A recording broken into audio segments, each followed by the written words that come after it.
ओम नमो श्री सिद्धाणम। ओम नमो आयर्याणम। ओम नमो वज्रायाणम। ओम नमो लोये सौवे साहूणम। जय बोलो अनंतानंद सिद्ध परमेष्टि भगवान की, विश्ववंदनीय महावीर भगवान की, परम पूज गुरुदेव गणाचार्य श्री विराग सागर जी महामुनि राज की, चर्यासुरमणि आचार्य श्री विशुद्ध सागर जी महामुनि राज की, नंदीश्वर दीप की, सिद्ध चक्र महामंडल विधान की।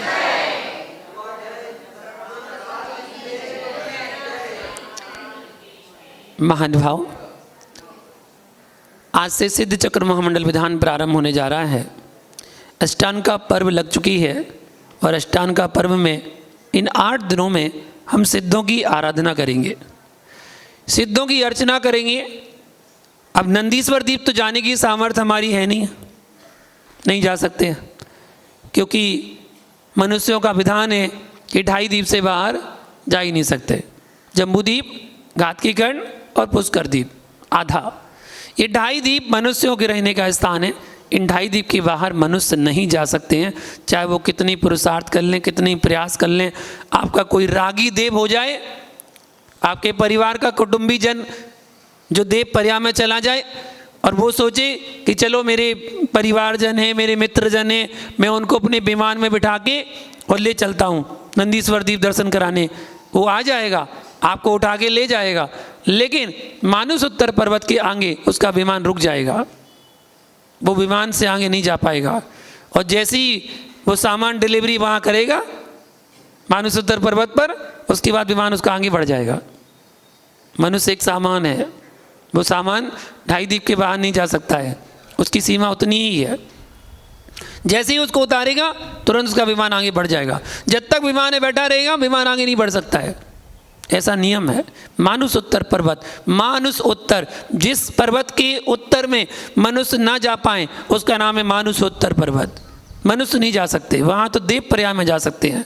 तो देव पर्याय में जो होते हैं देवगण, वो इन 8 दिनों में आषाढ़, कार्तिक और फागुन, ये 3 महीनों की शुक्ल पक्ष की अष्टमी से पूर्णमासी तक जो 8 दिन की आराधना करते हैं नंदीश्वर दीप जाके। 52 जिनालय, क्या 52 जिनालय का स्वरूप जब पढ़ने बैठो तो ऐसा लगता है कि बस आंख बंद करके अनुभूत करो क्या वो 52 जिनालय का नंदीश्वर दीप होगा, जहाँ पर 52 जिनालय हैं। पूर्व दिशा में 13 जिनालय, पश्चिम में 13 जिनालय, पश्चिम में, उत्तर में और दक्षिण में, चारों दिशाओं में 13 जिनालय हैं, 52 जिनालय। और उन 52 जिनालय में एक जिनालय में 108 प्रतिमाएं हैं। आहा, 108 प्रतिमाएं, रत्नमयी प्रतिमाएं हैं। और एक प्रतिमा 500 धनुष की है। एक 500 धनुष मतलब 3000 फुट, 3000 फुट की विशाल उतंग प्रतिमाएं। अकृत्रिम जिनालय, अकृत्रिम प्रतिमाएं। कृत्रिम वो कहलाता है जिसके द्वारा बनाया जाए, किसी के द्वारा बनाया जाए। अकृत्रिम वो कहलाता है जो शाश्वत था, है और रहेगा, हमेशा रहेगा। वो तो आप कभी भी कितनी भी उपसर्पणी असर्पणी काल बीत जाएं, कितने भी काल परिवर्तन हो जाएं, लेकिन वो जैसा था वैसा ही रहेगा। ऐसे वो अकृत्रिम जिनालय नंदीश्वर दीप जिनालय। पूरे 3 लोक में अकृत्रिम जिनालय भरे पड़े हैं, चारों तरफ जिनालय हैं। ऊपर ऊर्ध्व लोक में भी है, मध्य लोक में भी है, अधोलोक में भी है, सब जगह जिनालय हैं। अकृत्रिम जिनालय जो किसी के द्वारा बनाए नहीं गए, ऐसे अकृत्रिम जिनालय की वंदना इन 8 दिनों में नंदीश्वर दीप जाकर देवलोग तो करते हैं साक्षात, देवलोग करते हैं साक्षात। अपन लोग क्या करते हैं? परिकल्पना। अपन परिकल्पना करते हैं कि नंदीश्वर दीप विराजमान है, चारों दिशाओं में 4 प्रतिमाएं विराजमान हैं। ऐसे नंदीश्वर द्वीप के जिनालयों की वंदना करने के लिए यहाँ पर सिद्ध चक्र का पाठ किया जा रहा है, सिद्धों की अर्चना की जा रही है। देखिए 8 अर्घ सबसे पहले चढ़ाए जाएंगे और फिर 16, फिर 32, 8 सिद्धों के 8 गुण, 16 कर्ण भावनाओं की प्रतीक स्वरूप, 32, 64, 128, 256, 512 और 1024 ऐसे अर्घ चढ़ाए जाएंगे। ये सिद्धों की अर्चना के, ये तो हमारे शाश्वत हैं, 7 पद है। ये तो वर्तमान में लिख दिए गए ग्रंथ। तो आप लोग कहेंगे ये ग्रंथ तो अभी लिखे गए, सिद्ध चक्र विधान तो अभी लिखा गया, 50 साल पहले, कोई ने 20 साल पहले, कोई ने 10 साल पहले। तो क्या पहले सिद्ध चक्र विधान नहीं था? पहले भी था, चतुर्थ काल में भी था।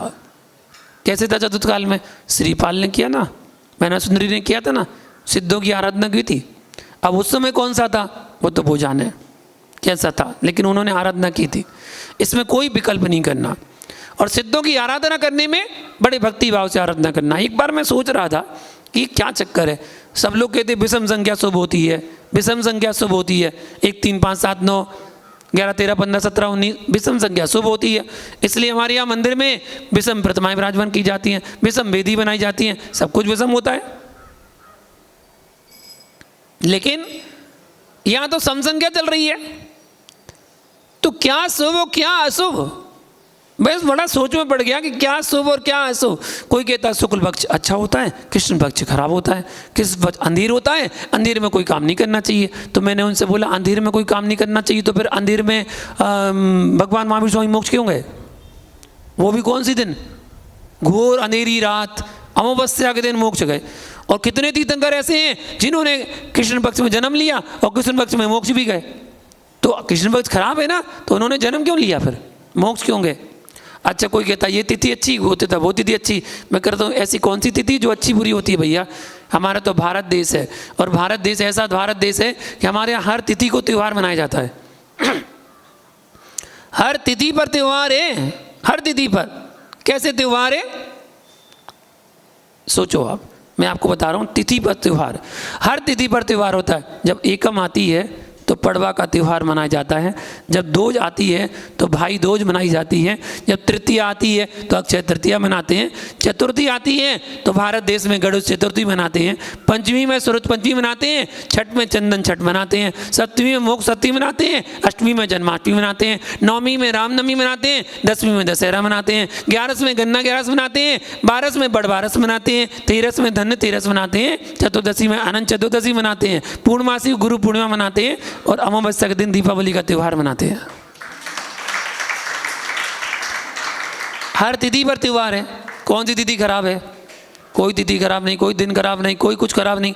फिर भी विशेष तौर पर फागुन, कार्तिक और आषाढ़, इन 3 पर्वों में, 3 महीनों में अंतिम 8 दिन जो शुक्ल पक्ष की अष्टमी से लेकर पर्व मनाते हैं, वो अष्टांग का पर्व कहलाता है। अब अष्टांग का पर्व में कुछ लोगों ने धारणा बना ली कि सिद्ध चक्र विधान ही करना है। नहीं, ये धारणा मत बनाना ये सिद्ध चक्र महामंडल विधान ही करना है, ऐसा नहीं है। आप तंदीस्वादी विधान करो, आप समूषण विधान करो, आप सर्वतोपद्र विधान करो, आप 13 दीप विधान करो।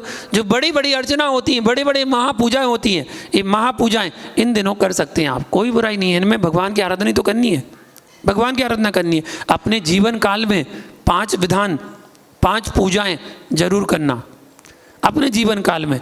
अगर आप सक्षम हैं तो अपनी तरफ से पूरा करवाना, पूरा विधान सोच के रखना कि अपने जीवन में एक बार सिद्ध चक्र विधान अपनी तरफ से करवाएंगे हम, जिसमें अपने परिवारजन, कुटुंबजन, रिश्तेदार, अपने मिलने जुलने वाले सब लोग उस विधान में बैठें, ऐसा। और सबसे उत्कृष्ट इतनी सक्षमता लाओ कि सिद्ध क्षेत्र में जाकर सिद्धों की अर्चना करने, सम्मेद से कर जाके सिद्ध चक्र विधान करवाओ। सब पूरे परिवार सबको लेकर जाओ और एक बार वहाँ विधान करवाओ। इतना नहीं तो अपने नगर में, अपने मंदिर में उतना कराओ। अगर पूरा करवाने की सामर्थ्य नहीं है तो मुख्य पात्र बनकर विधान करो।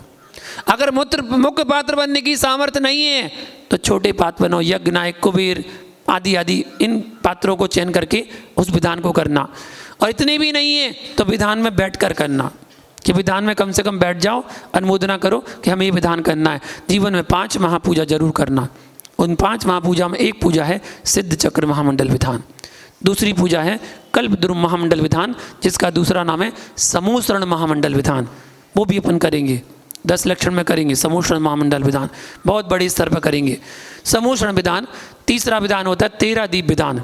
13 दीप तक आकृतिम जिनालय हैं, इसलिए 13 दीप विधान किया जाता है। एक होता है सर्वतोभद्र विधान। सर्वतोभद्र विधान भी महापूजा के अंतर्गत आता है। ये महापूजा है। और एक कहलाती है नित्य नियम पूजा, जो आप लोग करते हैं वो नित्य नियम पूजा। ये 5 पूजाएं अपने जीवन काल में एक बार जरूर करना चाहिए, चाहे कुछ भी हो जाए। अगर स्वयं अपनी तरफ से नहीं करवा सकते हैं तो विधान में बैठकर उस पूजा को जरूर करना चाहिए। और उस पर भी अगर मुनिराज का सानिध्य मिल जाए तो सोने पे सुहागा। उनके सानिध्य में रहकर अगर विधान करने का अवसर मिल जाए तो छोड़ना मत। कोई काम हो जाए तो काम छोड़ देना, लेकिन विधान नहीं छोड़ना। वो दुर्भाग्यशाली होते हैं जिनके लिए अवसर नहीं मिल पाता है, कोई कारण बस जल्दी जाना, ये करना, वो करना, बहुत सारे काम होते हैं। काम तो दुनिया भर लगे रहेंगे, लेकिन भगवान की पूजा पाठ करने का अवसर गुरु के सानिध्य में मिल जाए तो उसको नहीं छोड़ना चाहिए और बड़े भक्ति भाव से करना चाहिए। हाँ, कुछ लोग ऐसे हो सकते हैं जिनको सूतक पातक लग गया, जो शुरू में विधान में नहीं बैठ पा रहे हैं, या ऐसा कारण हो सकता है कि आपको किसी कारण बस मंदिर नहीं आना, उसकी वजह से आप विधान में नहीं बैठ पा रहे हैं। कोई बात नहीं, 2 दिन 3 दिन नहीं बैठ पा रहे हैं, चलेगा 5 दिन बैठ जाना। 5 दिन नहीं बैठ पा रहे, कोई बात नहीं, चलेगा 3 दिन बैठ जाना। अगर 7 दिन नहीं बैठ पा रहे, कोई बात नहीं, चलेगा 1 दिन बैठ जाना, लेकिन विधान में जरूर बैठ जाना। जिस दिन विधान में बैठोगे उस दिन आप भगवान की अर्चना ही करोगे, आराधना ही करोगे। आपके पास जितना समय है, ऑफिस जाने वाले हैं, ठीक है, जाना है आपको, आधा घंटा टाइम है, आधा घंटा विधान में बैठ के जाना, उसके बाद चले जाना ऑफिस आराम से, कोई बात नहीं। जितना मिले उतना आप पुण्य का अर्जन करना। मैं एक दिन सोच रहा था कि 8, 16, 32, 64 का क्या विधान है, ये यार कि क्यों 5, 10, 15, 20 क्यों नहीं चढ़ाए? विषम संख्या क्यों नहीं चढ़ाई? सम संख्या क्यों चढ़ाई? मैंने कहा भैया कोई विषम संख्या खराब नहीं, कोई सम संख्या खराब नहीं। अगर सम संख्या खराब होती तो पूजन की द्रव्य कितनी होती है? 8। लोक में द्रव्य कितनी होती है? 6। सिद्धों के मूल गुण कितने होते हैं? 8। मुनिराज के मूल गुण कितने होते हैं? आचार्य के कितने होते हैं? ये विषम संख्या, सम संख्या है, ये तो सब संख्या है। मुनिराज के नाम में कितना लगाते हैं? भगवान के नाम में कितना लगाते हैं? कोई विषम संख्या, सम संख्या है, सब संख्या, सब संख्या है। ओ भैया, मैंने सोचा सम संख्या कौन खराब होती है।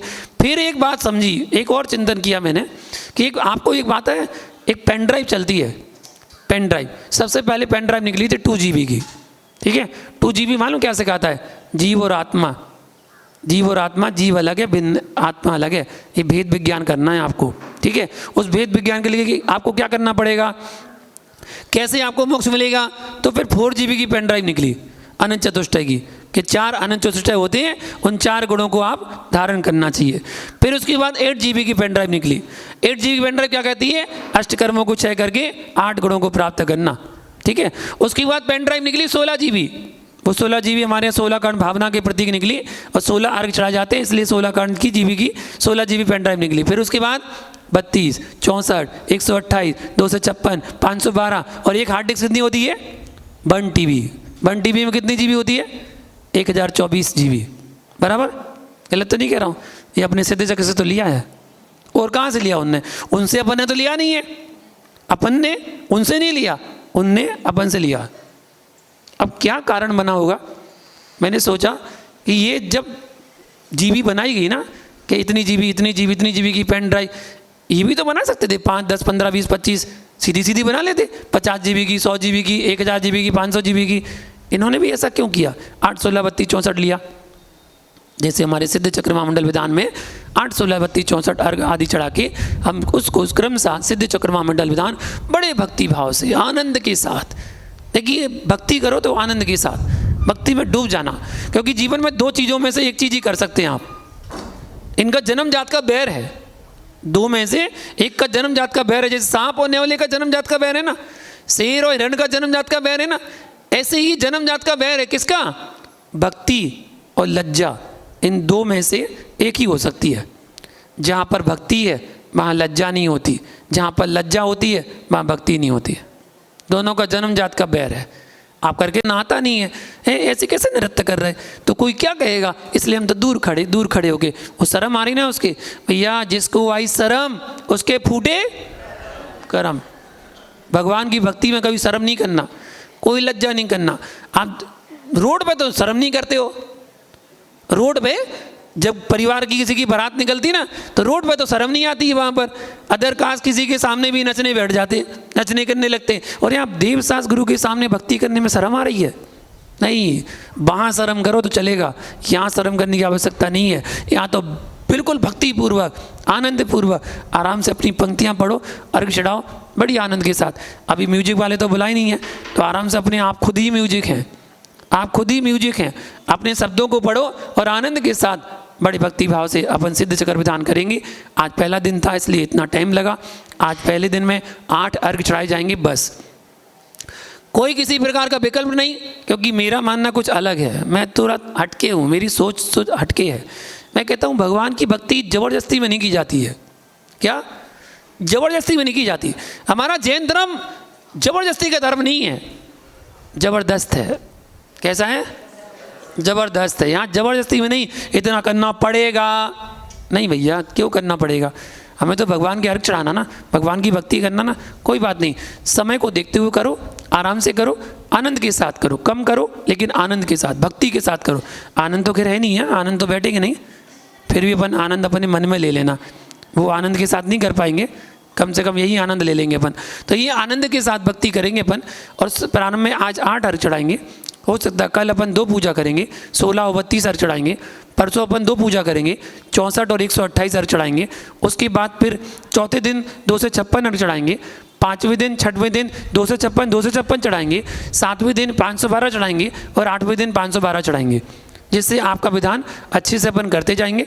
और वो पूजा अपन दोबारा करेंगे, 512 को जब 256 करेंगे ना, तो 512 की जो पूजा है वो दोनों दिन करेंगे, ठीक है ना। 1024 की जो पूजा है वो दोनों दिन करेंगे, अर्घ अपन उतने चढ़ाएंगे लेकिन पूजा उतनी करेंगे, जिससे व्यवस्थित होकर समय पर अपन विधान पूजा कर सकेंगे और अच्छे से आराधना कर सकेंगे। बीच बीच में जो भी कार्यक्रम होंगे वो कार्यक्रम चलते रहेंगे, लेकिन समय का आप लोग को ध्यान रखना है। ठीक 7 बजे, 6:30 बजे अभिषेक होगा और 7 बजे अभिषेक होगा, 2 अभिषेक होंगे, 7:30 बजे विधान शुरू हो जाएगा, ठीक है। अब कलश वलश स्थापना होनी नहीं है, दीप प्रज्वलन होने नहीं है, अब कुछ नहीं होना, सीधा 7:30 पर विधान प्रारंभ होगा। उसी बीच में थोड़ा सा मंगल आशीर्वाद आपको मिलेगा, इतना ही मिलेगा, ज़्यादा नहीं मिलेगा, क्योंकि विधान करना है ना। तो आज के लिए इतना ही। विधान भक्ति भाव से आनंद संपन्न हो। सभी लोगों ने जो नियम लिए उन नियमों का अच्छी तरह से पालन करें और खूब सिद्ध चक्र की आराधना करके अपने उस एक महापूजा को संपन्न करें जो महापूजा हमने आपको बताई है। इसी महापूजा को आप संपन्न करें। इसी मंगल जय बोलो आनंद।